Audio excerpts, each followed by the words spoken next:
자, 오늘 말씀에는 예루살렘 교회가 했던 교회 내부의 일종의 구조조정이 나옵니다.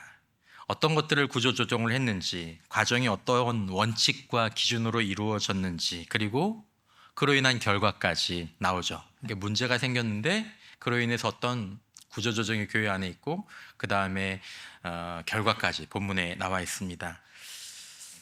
이 본문은 교회 구조조정이라는 이 문제를 실제로 다루는 저나 우리 장로님들 같은 분들에게는 아주 직접적인 굉장히 중요한 영적인 지침이 될 수도 있을 것입니다. 그러나 여러분들이 어떤 교회 구조조정에는 참여하지 않는다고 하더라도 신앙생활을 하시는 분으로서, 그리고 꼭 교회 내부에서의 일들뿐만 아니라 그냥 일상을 살아가시면서 여러분들의 삶에서 어떤 문제나 상황들을 당하게 될 때, 또 거기에 반응하려고 할 때 우리가 지켜야 될 원칙들, 그로 인해서 참 좋은 결과를 이루게 할 그런 원칙들을 발견할 수도 있다라고 생각합니다. 자, 먼저 이 본문이 우리들에게 주는 굉장히 중요한 메시지는, 첫 번째로는 비본질적인 문제가 없는 곳은 없다라는 것입니다. 비본질적인 문제. 여러분, 오늘 이 나오는 사도행전 6장의 교회는 지금 현재 모든 교회들이 이상적인 모델로 삼는 그런 교회입니다. 성도들은 성령 충만했고 하나님의 역사가 컸던 그런 교회입니다. 누가 설교했습니까? 사도들이 설교했죠. 그리고 거기에는 성령의 능력으로, 그리고 예수의 이름으로 기적이 일어났습니다. 아마 한 주걸로 하나씩, 아니면 매일 예수의 이름으로 행해지는 아름다운 미담들과 능력들이 보고가 됐던 공동체일 것입니다. 바나바 같은 사람들은 자신의 재산을 팔아서 어려운 사람들을 도왔죠. 사도행전 4장에 보면 믿는 무리가 한 마음과 한 뜻이 되어 모든 물건을 서로 통용하고 자기 재물을 조금이라도 자기 것이라 하는 이가 하나도 없더라. 돈 문제가 이타적으로 되는 곳이면 다른 건 볼 필요가 없는 거죠. 돈은 사람의 중심과 마음과 신앙들을 이렇게 보여주는 바로미터가 되지 않습니까? 그러니까 돈을 나눈다? 이거는 그냥 삶을 나누는 그런 천국 공동체와 같은 모습을 보여주고 있는 것입니다. 자, 그런데 그런 이상적인 교회, 그런 이상적인 신자들이 모여 있으면 아무 문제가 발생하지 않게 되는가? 그런 공동체가 있는가? 그렇지 않다라는 거죠. 오늘 말씀이 우리에게 전하는 것은 본질적인 문제가 아니라 비본질적인 차원에서 문제가 없는 교회, 문제가 없는 신자, 더 나아가서 문제가 없는 목회자는 없다라는 것입니다. 비본질적인 문제입니다. 그러니까 예수의 공동체가 아니라거나 이단과 사입이라거나, 그리고 정말 정도에서 완전히 벗어난 그런 문제가 아니라, 그런 문제를 제외하고 어떤 비본질적인 문제에서 문제가 없는 그런 교회나 신자와 목회자가 없다라는 것입니다. 그건 저를 포함하는 얘기고 또 여러분들을 포함하는 이야기입니다. 가정도 마찬가지죠. 부부도 마찬가지입니다. 우리 직장, 우리 사회, 어디든지 사실은 다 마찬가지입니다. 비본질적인 문제는 항상 있을 수 있다는 것이죠. 일어나기도 하고. 영적인 가족 같았던 이 사도적 공동체, 초대교회, 대부분 성령을 체험했죠. 그리고 성령이 충만함이 무엇인지를 아는 사람들이죠. 헌신하는 사람들이죠. 기도하는 사람들이죠. 그런 이들이 많고 그런 이들이 역할을 감당했음에도 불구하고 오늘 본문에 나오는 것처럼 실수, 어쩌면 오해, 선입견, 감정의 폭발, 분통을 터뜨린다, 이렇게 번역되기도 하거든요. 마음의 상처, 이 서운함, 의견의 대립, 소통의 부재, 오해, 이런 것들이 존재했다는 것입니다. 자, 여러분, 우리는 문제가 있는 사람들이고 우리가 사는 곳은 교회 아니든 밖이든 문제가 있는 사람들과 함께 살아가고 또 신앙생활을 하고 있습니다. 그리고 우리 환경은 문제가 일어나기 쉽습니다. 예상치 못한. 그리고 더욱 우리가 기억해야 될 것은, 마귀는 주님의 몸된 교회와 그리고 여러분들과 저의 가정, 가장 밀접한 사이, 회사, 직장, 이런 것들 가운데 어떤 문제들을 충동시켜서 일어나도록 하고, 또 어떤 문제가 일어났으면 그것을 생각과 마음을 계속 공격해서 그것들을 자꾸 이렇게 부풀리고 불에 기름을 붓는 것처럼 이게 확장시켜서 뭔가 문제로 인해서 나쁜 결과를 만들어내도록 하려는 그런 영적인 공격들이 항상 여러분들과 저의 주변 가운데 있다라는 것을 기억해야 한다라는 것입니다. 그렇기 때문에 만일 여러분들과 제가 이런 비본질적인 영역에서까지 문제가 없는 그런 사람, 그런 교회, 그런 영적 지도자, 혹시 그런 부부, 그런 가정, 그런 남편과 아내, 그런 직장과 환경을 찾는다면 우리는 끊임없이 방황해야 될 것입니다. 끊임없이. 특별히 여러분들도 또 저도 비본질적으로는 문제가 있는 사람들이거든요. 그러니까 만약에 정말로 비본질적인 부분까지 문제가 없는 그런 교회나 그런 사람을 만난다면 문제가 있는 우리가 문제를 일으키게 되겠죠. 본질과 비본질을 분명히 구분해야 하지만 또 본질적인 문제라면 단호히 끊어내야 하지만 비본질적인 문제라면 영적 구조조정을 우리의 개인적으로 또 공동체적으로 감행해야 한다는 것입니다. 오늘 본문의 이야기를 좀 보겠습니다. 실제로 일어났던 일입니다. 그때 제자가 더 많아졌는데 헬라파 유대인들이 자기의 과부들이 매일의 구제에 빠짐으로 히브리파 사람을 원망하니 초대교회 이 당시 신자의 수는 최소 10,000명 이상이었을 거로 보입니다. 그리고 성도들이 좀 빠르게 늘어나고 있었죠. 그런데 초대교회의 중요한 일과가 오늘 본문 가운데 드러나는데 그것은 경제력이 없는 그런 어려운 과부들에게 아마 그분들이 먹을 음식을 매일 나누어 주는 그런 일과가 있었던 것 같습니다. 그리고 사도들은 그 일들에 친히 굉장히 깊이 관여하고 있었던 것 같습니다. 우리는 여기서 알아야 될 것이 이것이 오늘날 우리 교회에도 우리의 마음에도 굉장히 중요한 일이라는 것을 다시 기억하는 것입니다. 생활이 어려운 신자들이나 그리고 생활이 어려운 주변 주역을 섬기는 것이 교회의 굉장히 중요한 사역이다라는 것입니다. 우리는 나라에서 또 주변 환경 가운데 그런 부분들을 상당히 많이 보완해주고 있지만 그렇지 못한 지역이나 때로는 어떤 상황 가운데 생활고를 겪고 있는 사람들을 돌보는 것은 때로는 교회의 제일 중요한 가장 우선적인 일이 될 수도 있는 것입니다. 자, 그런데 헬라파 유대인, 즉 원문으로 보자면 헬라어를 사용하는 유대인 신자들이 히브리어를 사용하는 유대인 신자들에게 불평을 터뜨리는 것입니다. 그러니까 국적은 한국적이 맞는데 외국말을 사용하는 외국에서 이렇게 국적을 취득해서 온 그런 사람들이 같은 공동체에 있다든지 이제 이런 식으로 좀 이해하시면 될 것 같습니다. 다 유대인이에요. 근데 헬라어를 사용하는 사람들은 이스라엘 밖에서 태어나서 자라다가 이제 그리스도인 공동체로 온 거죠. 믿음 때문에, 예수 때문에. 근데 헬라어를 사용하는 유대인 과부들이 히브리어를 사용하는 유대인 과부들에 비해서 식량을 받을 때 푸대접을 받는다라는 그런 불평이었습니다. 그런 원망이었습니다. 빠진다든지 아니면 좀 무시를 당한다든지 이런 일들이죠. 자, 이건 사실일 수도 있고 헬라어를 사용하는 신자들이 가진 선입견으로 인해서 발생한 오해일 수도 있습니다. 그런 일이 있지 않습니까? 나는 그렇게 한 건 아닌데 그분이 생각하기에는 그래서 그런가? 내가 밖에서 들어온 신자라서 그런가? 아니면 내가 지역이 달라서 그런가? 이렇게 오해할 수도 있지 않겠습니까? 어쨌든 분명하진 않습니다. 아마도 본토 유대인 신자들이 그리스어를 사용하는 신자들을 이렇게 차별하게 되는 일이 어쩌면 본의 아니게 생겼고 그로 인해서 감정이 더 커졌을지도 모르는 일이죠. 자, 우리는 어떤 경우이든 이것이 어떤 상황이든 자세히 얘기하고 있지는 않습니다. 그리고 그것에 대해서 그때는 사실 이런 상황이었다, 누가 잘했다, 누가 잘못했다 이 얘기를 성경은 하지 않습니다. 단지 이런 일들이 교회 안에서 일어날 수 있는 일이며 지금도 일어나고 있다라는 이야기를 사실은 이 성경 본문이 우리에게 얘기해 주는 거죠. 초대교회에서도 이런 일이 일어났다.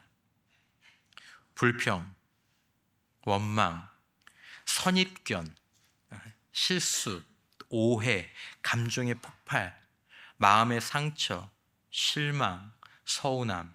예전에 선배 목사님들이 부흥에 오시면 성도님들에게 여러분 제일 심각한 마귀는 섭섭이 마귀예요. 섭섭이 마귀. 그게 생각보다 이게 아주 이 마귀가 이게 섭섭이 마귀 이런 것들 이게 우리가 이상으로 생각하는 초대교회에서도 존재했다라는 거죠. 성령 충만하고 모든 것을 버리고 예수와 복음을 따르던 사람이었고 모두를 다 형제와 자매처럼 사랑하는 그런 사람들이었지만 이런 일이 일어났습니다. 자, 이런 일들이 일어난 것, 그리고 이 일들을 첫 교회가 세워지는 과정 가운데 기록을 성령께서 남겨주신 이유, 여러분 이것은 굉장히 의미가 있습니다. 예수님은 완전하십니다. 성령도 완전하시고 교회를 통해 일하시는 하나님도 완전하십니다. 그러나 신자와 교회는 완전하지 않습니다.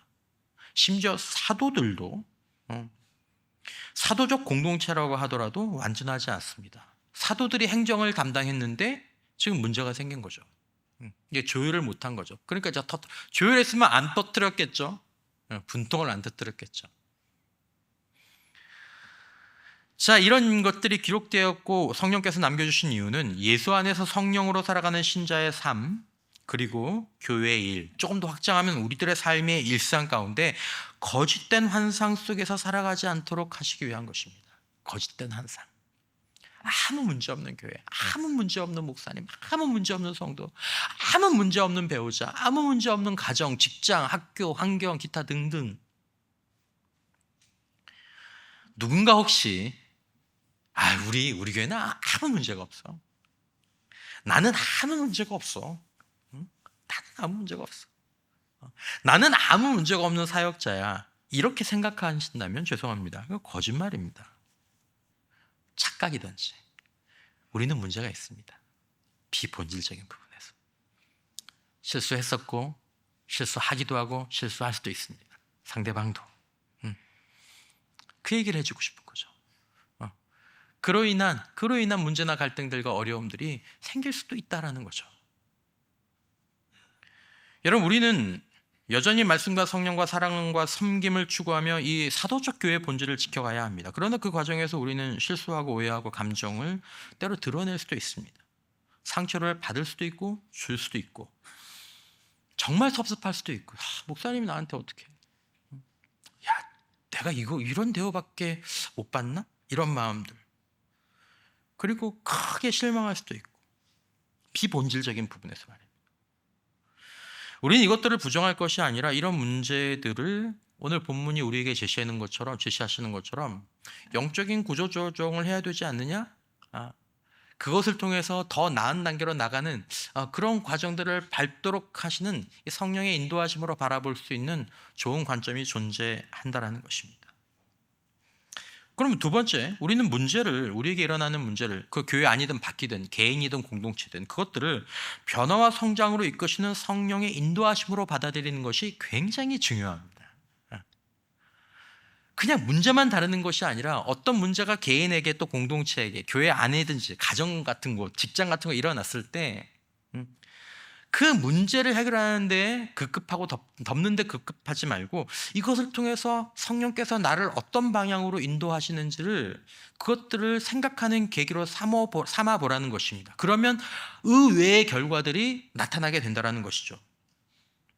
여러분, 이런 일이 발생했을 때 헌신적으로 말씀 사역과 기도와 봉사를 감당했던 사도들은 어쩌면 실망이 좀 크지 않았겠습니까?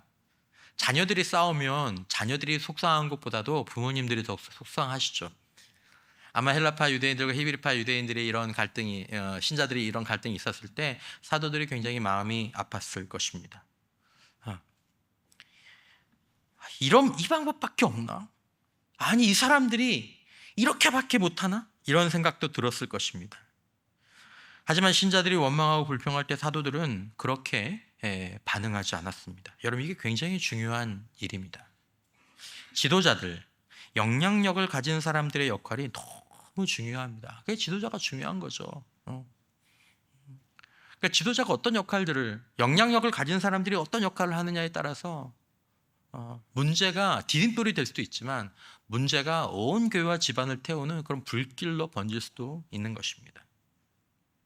자, 우리는 영적으로 성숙한 사람들이 어떤 문제나 상황들이 일어날 때 감정이 아니라 영적인 이성을 사용해서 반응한다는 사실을 우리가 볼 필요가 있습니다. 감정, 육신적인 자아가 아니라 영적인 이성. 영적인 이성이라는 말은 어려운 말이 아닙니다. 이것은 무슨 말이냐 하면 어떤 문제가 딱 닥쳤을 때 누군가 감정을 터뜨리는 그런 상황들을 내가 마주했을 때 또 내 감정이 이렇게 나빠지는 그런 상황들을 마주했을 때 잠깐 멈춰서 돌아서서 하나님의 말씀은 이 문제에 대해서 어떻게 이야기하고, 그리고 마음속으로 거기에 반응하기 전에 성령님 어떻게 반응하는 것이 하나님의 뜻입니까? 왜냐하면 하나님의 뜻이 제일 지혜롭거든요. 제일 손해가 적거든요. 결과도 제일 좋거든요. 그렇게 그걸 묻는 거죠. 그리고 거기서 받은 대답을 가지고 상황에 나가는 겁니다. 이게 영적인 이성. 그러므로 영적으로 성숙하지 못할 때는 육신의 감정을 좀 드러내게 됩니다. 즉각적으로. 분통을 터뜨리면 너는 잘한 게 뭐 있어? 내가 이렇게 했는데 감사를 몰라? 혹은 육신의 감정을 드러내는 걸 넘어서 육신의 감정대로 행동하게 될 수도 있죠. 때려쳐. 나 때려쳐. 그러나 주님 안에서 살아가는 우리의 영적인 목표는 처음에는 그럴 수 있습니다. 다 거기서 시작하죠. 하지만 계속 주님과 함께 동행하는 가운데, 내 안에 주님이 나를 통해 사시는 가운데, 우리가 하나님의 말씀의 지혜를 배우는 가운데 계속해서는 그런 사람으로 남지 않는 것이 우리의 목표입니다. 하지만 일부의 사람들은 그렇게 남는 사람이 있죠. 성경에는 영적인 어린아이나 육신적인 그리스도인이 이 영적인 성장이 멈춘, 육신적인 그리스도인들의 영적인 성장이 멈춘 사람들에 대해서 책망과 경고가 분명히 존재합니다. 여러분, 사도들은 자신들이 어떻게 해야 할지를 말씀과 성령님께 물었던 것이 분명합니다. 사도들은 그 일들을 서로 이렇게 분통을 터뜨리고 싸우는 사람들을 따로 부르지도 않습니다. 거기에 대해서 중재하지도 않습니다. 전혀 다른 곳을 다루기 시작합니다. 이게 영적인 구조조정의 의미이기도 하고 힘입니다. 물었던 것이죠. 문제나 부정적인 감정 앞에서 잠시 멈추고 뒤돌아서서 말씀과 성령님께 왜 이런 일이 일어났을까? 하나님, 저희가 어떻게 해야 할까요? 이것을 묻는 거죠. 이게 훈련이 되면 사실은 크게 어려운 부분은 아니지만 처음에는 놓칠 수 있습니다. 왜냐하면 나도 좀 화가 나니까. 하지만 이제 훈련이 되면서 이제 이런 것들이 10번 하다가 5번 하다가 2번 하다가 1번 하다가 몇 년에 1번 하다가 그냥 잃어버리죠.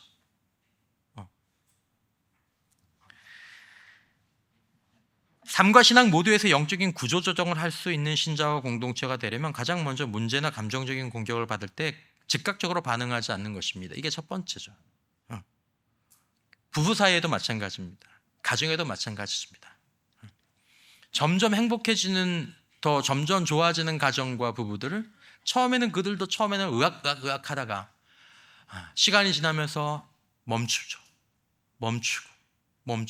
잠깐 시간을 갖고 멈추고, 그러면서 어떤 그 성숙의 과정들을 그 문제를 통해서 가져가게 되는 것입니다.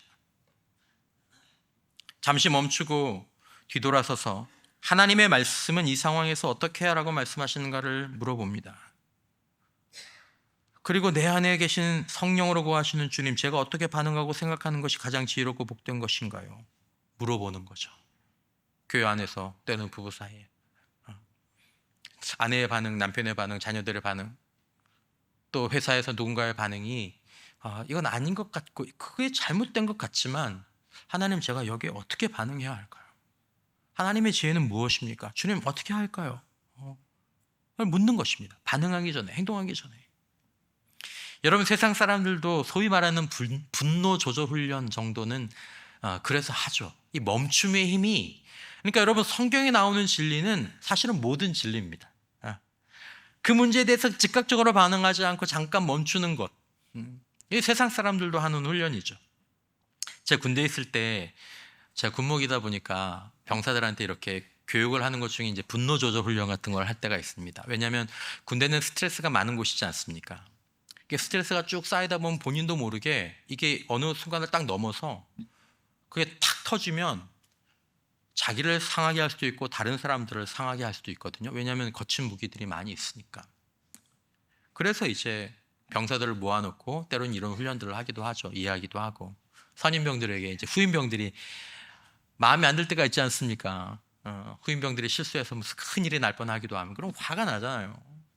화를 즉각적으로 반응하면 뭐 심각할 수 있거든요. 그러니까 이제 형제들한테 얘기하잖아요. 형제, 이씨 하다가 잠깐 멈추고 주먹을 5번만 쥐었다 펴라를 꼭 한번 해봅시다. 한 번, 2번, 좀 이따 봐.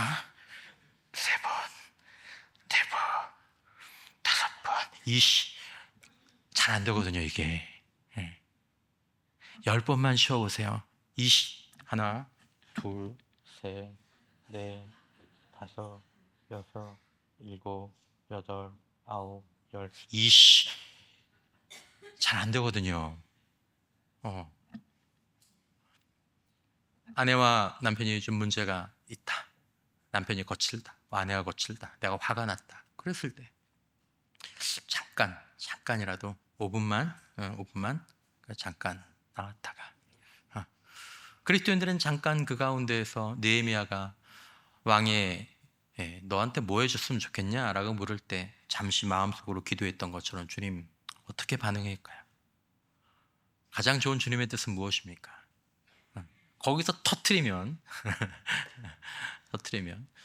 이제 일주일, 한 달, 때로는 3달 뭐 이제 그런 거죠. 제가 어제도 결혼식장에 가서 주례하다가 제가 그런 얘기를 했는데 여러분도 한번 따라서 해보십시오. 해피 와이프, 해피 라이프. 다시 한번 해피 와이프, 해피 라이프. 번역해 드리겠습니다. 따라서 하십시오. 아내가 행복하면 인생이 행복하다. 별로 동의 안 하시는 분인가요? 그래서 터뜨려 보세요. 인생이 힘들고 짜증나요. 집에 들어가기도 싫고. 그것 때문에 아무도 유익하게 얻은 사람들이 없어요. 근데 그때 잠깐 멈추고 그 감정을 좀 받고 하나님 앞에서 기도하고 나중에 저는 이렇고 후는 이렇고 좀 잘해보자.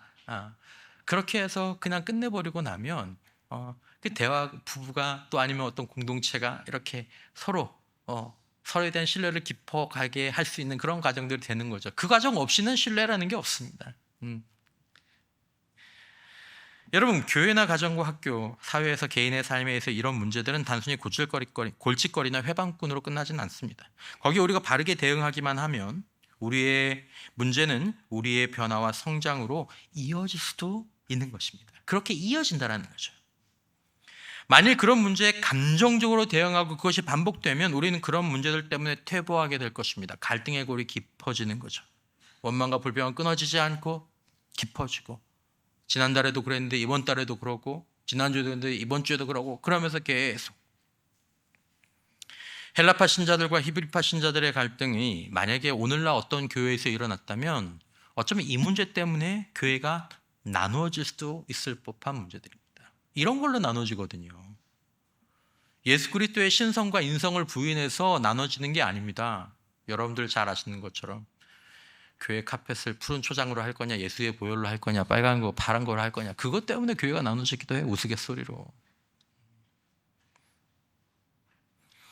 성령께서는 이런 갈등을 사용하시기도 하지만 여기서는 아니었죠. 여러분, 본문을 주목할 필요가 있습니다. 사도행전 오늘 본문 1절은 이렇게 시작합니다. 그때 제자가 어떻게 졌는데? 더 많아졌는데, 많아서 문제가 생겼어요. 그래서 그것이 원인이 됐습니다. 문제가 일어났죠. 갈등이 있었습니다. 그리고 영적 구조조정을 거쳤습니다. 그리고 본문이 어떻게 맺혀지게 됩니까? 7절에 보면 하나님의 말씀이 점점 더 왕성하여 예루살렘의 제자의 수가 더 심히 많아지고, 더 많아진 게 아니라 더 심히 많아지고, 더 좋아졌다는 거죠? 뭡니까? 나빠졌다는 겁니까? 좋아졌다라는 거죠. 단순히 양의 문제가 아닙니다. 어떤 문제와 갈등의 영적인 구조조정을 잘 시행하면 더 사랑하게 되고, 더 신뢰하게 되고, 더 믿게 되고, 더 견고하게 되는 복들이 있는 거죠. 그래서 이게 필요한 겁니다. 교회든 개인이든 가정이든 학교든 사회든. 여러분, 우리는 육신적으로 즉각적으로 반응하기 전에 멈춰서서 하나님의 말씀을 묻고 성령님께 물어야 합니다. 이것이 영적 구조 조정의 핵심입니다. 그리고 그 말씀에 순종할 때 우리의 문제는 디딤돌이 될 수 있습니다. 이게 쉽지 않지만 가능합니다. 그리고 그렇게 되어야 합니다. 안 그러면 계속해서 뭔가 나쁜 것들을 반복하게 됩니다. 계속 깨지는 거죠. 세 번째, 문제와 갈등보다 본질에 집중하라는 것입니다. 구제 문제로 발생한 이 갈등에 대해서 사도들은 이렇게 말합니다. 6장 2절과 4절에 보면 12사도가 모든 제자를 불러 이르되 누구 잘못했어? 이건 이렇게 라고 얘기하지 않고 우리가 하나님의 말씀을 제쳐놓고 자신을 생각하죠. 접대를 일삼는 것이 마땅하지 아니하니 우리는 오로지 기도하는 일과 말씀 사역에 힘쓰리라. 사도들은 구제가 중요하지 않다고 말하지 않습니다. 그것 하려고 하다가 말씀 사역이 소홀해지고 기도와 말씀이 약해지는 것이 마땅하지 않다라는 그것들을 깨닫게 된 거죠. 여러분, 교회도 마찬가지고 여러분들이 뭐 회사를 운영하시면 회사도 마찬가지고 부부도 마찬가지입니다. 어떤 문제와 갈등 속에서 범민하는 공동체와 개인이 시행해야 될 가장 중요한 구조조정은 말씀과 신앙에 우선하고 집중하는 것입니다. 여러분, 교회의 심장, 신자의 삶을 지탱하고 이끄는 그 힘은 사실은 영적 본질에서 나오는데 문제 해결이 된다고 하는 것이 아니라 여러분, 그런 영적 본질의 성장은 말씀과 기도에서 나오는 줄 믿으시기를 바랍니다. 그러니까 잘 모르는 것 같아도 여러분, 영적 본질이 흔들리면요, 여러분들의 삶 전체가 흔들립니다.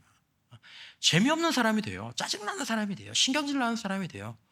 그냥 문제가 계속 터지는 인생이 돼요. 마음에 드는 거 하나도 없는 거죠.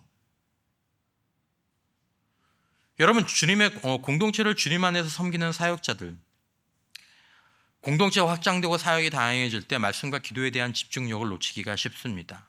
여러분들도 마찬가지입니다. 인생의 환경이 바뀌어요. 높은 학교에 더 상급 학교에 진학을 한다거나 이제 직장을 갖게 된다거나 결혼을 하거나 이런 상황들을 맞게 되면 우리는 그 상황에 대응하느라 말씀과 기도에 대한 집중력을 놓칠 수 있습니다. 그리고 그 결과는 한 번에 드러나지는 않습니다. 서서히 드러나죠. 여러분, 담임 목사나 교육자들은 사도가 아닙니다. 하지만 사도적 역할 가운데 말씀과 기도 사역을 중심으로 맡은 사람입니다. 그러니까 사도적 역할이 여러 가지가 있는데 그중에 말씀과 기도 사역을 맡은 거죠. 그리고 그 역할을 위해서 시간과 여력을 여러분들이 제공하시는 것입니다. 그러므로 여러분들이 사역자들에게 맡기고 기대해야 될 것은 말씀 사역과 기도 사역입니다. 사도들이 이 두 가지 핵심 사역과 다른 사역을 병행하는데 실패한 거죠. 시간과 능력의 한계가 찾아온 것입니다. 그래서 사도들이 방향을 돌려서 기도하는 일과 말씀 사역에 집중했을 때, 그리고 다른 어떤 구조조정을 함께 시행했을 때 교회가 더 힘있고 더 건강하고 더 평안하게 세워져 갔습니다. 신자들의 삶도 마찬가지입니다. 여러분과 저에게 필요한 말씀과 기도의 분량이 있습니다. 개인이나 가정이나 부부, 직장, 학교, 여러분 어디에 문제들이 발생할 때 그 문제를 해결하는 데 모든 에너지를 쏟지 마시고 먼저 말씀과 기도 생활이라는 이 본질을 다시 한번 견고하게 다지는 은혜가 있기를 축원합니다. 이걸 다지면 다른 문제를 잡는 게 쉬워집니다. 빨라집니다. 여러분 정말 그렇게 해보십시오. 여러분, 그 결과를 보게 되는 것입니다. 여러분, 말씀을 보고 기도할 수 있다는 것은 우리가 하나님과 연결된다는 것입니다. 우리가 가진 가장 위대한 힘은 하나님의 힘인 줄 믿습니다. 그래서 말씀과 기도가 중요한 거죠. 영적인 구조조정이라는 것은 수많은 문제와 상황들을 맞이했을 때 가장 먼저 말씀과 기도라는 우선순위를 확고히 하거나 강조하는 것을 의미합니다. 교회 안에서만요? 아닙니다. 부부, 가정, 직장, 사회 다 마찬가지입니다. 여러분들과 제가 이것을 더 배우고 실천해서 문제가 복이 되고 장애물이 디딤돌이 되는 것들을 경험할 수 있기를 축원합니다.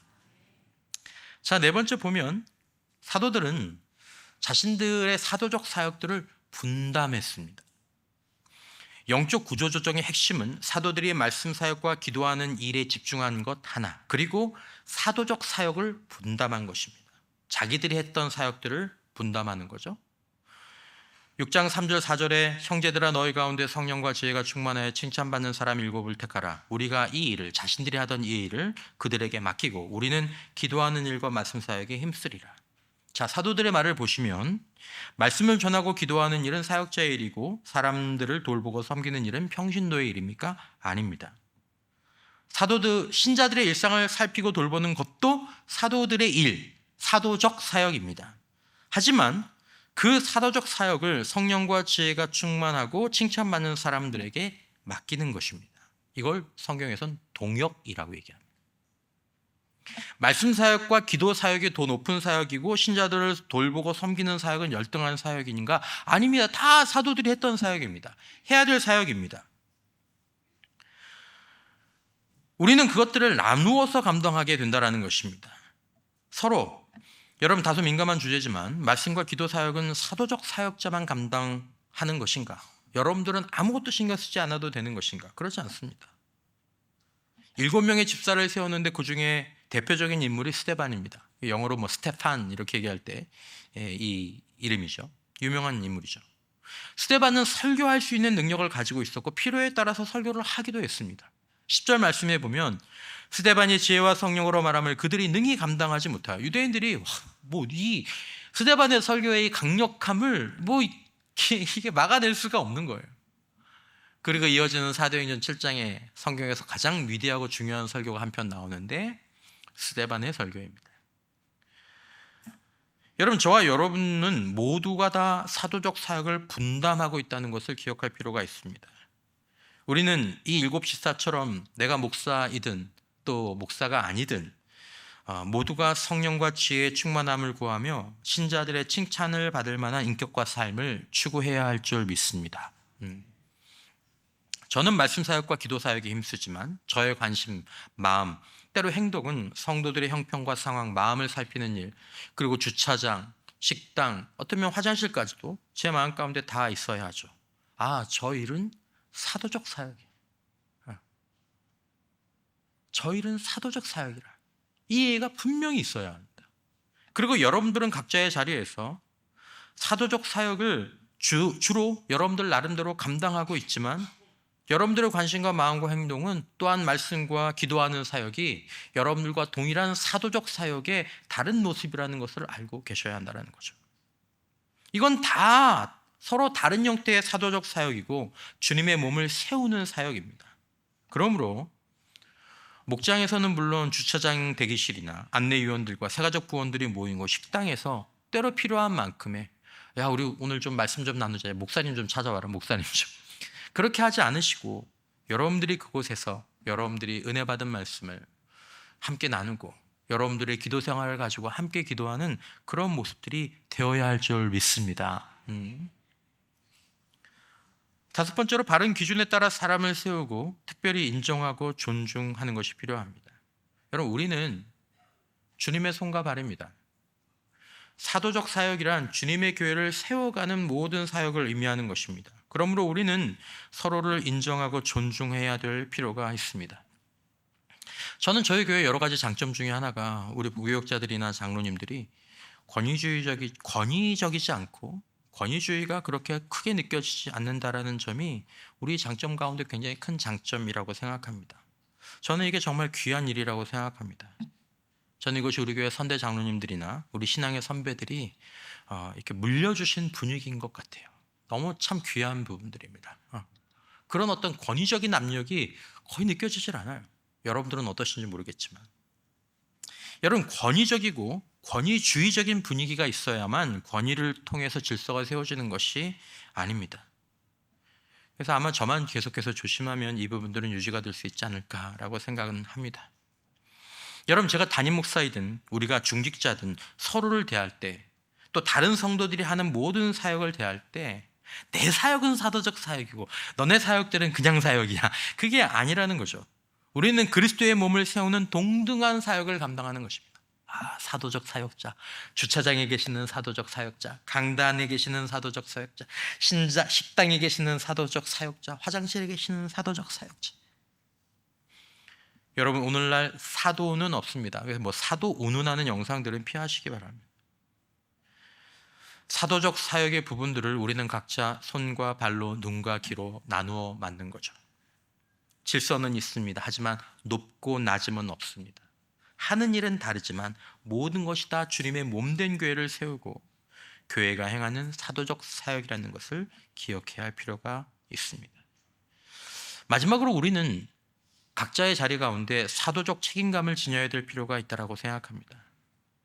우리가 하는 주된 일이, 저는 말씀 사역이고 기도 사역이고, 또 목자들은 성도들을 살피는 목자의 사역이고, 또 누군가는 시설을 관리하고 물건을 다루는 일이든, 우리는 사도적 사역을 한다는 것을 기억하고 존중하고, 또 동시에 각자는 우리의 사역에 대한 거룩한 책임감을 가져야 한다는 것입니다. 여기서 제가 말씀을 전하는 것에 대한 책임을 갖는 그 마음만큼 찬양하는 분들도, 주차장에 계신 분들도, 안내를 하는 분들도, 식당에서 음식을 하는 분들도 지금처럼 이게 주님의 몸을 세우는 사도적 사역이야, 말씀 사역과 다를 바 없는 사역이야. 정말 다를 바 없습니다. 밥 안 주면 우리는 죽어요. 여러분 점심 안 해주시면 교인들이 줄 거예요. 얼마나 큰 사도적 사역입니까? 여러분, 이 마음을 가질 때 우리는 때로 말씀 사역자보다, 어떤 분들은 식당에서 더운 날 음식을 만드시는 분들, 지저분한 곳을 비집고 청소하는 분들이 더 주님께 가까이 이를 수도 있습니다. 주님의 몸을 닦습니다. 주님의 몸을 먹입니다. 주님의 몸을 관리합니다.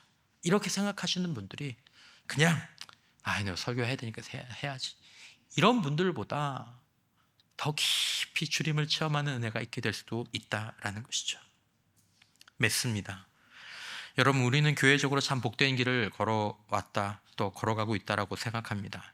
그러나 우리는 교회적으로, 개인적으로, 또 부부나 가정, 직장에서 오늘 나왔던 그런 문제나 갈등들을 겪게 될 수도 있고 맞을 수도 있습니다.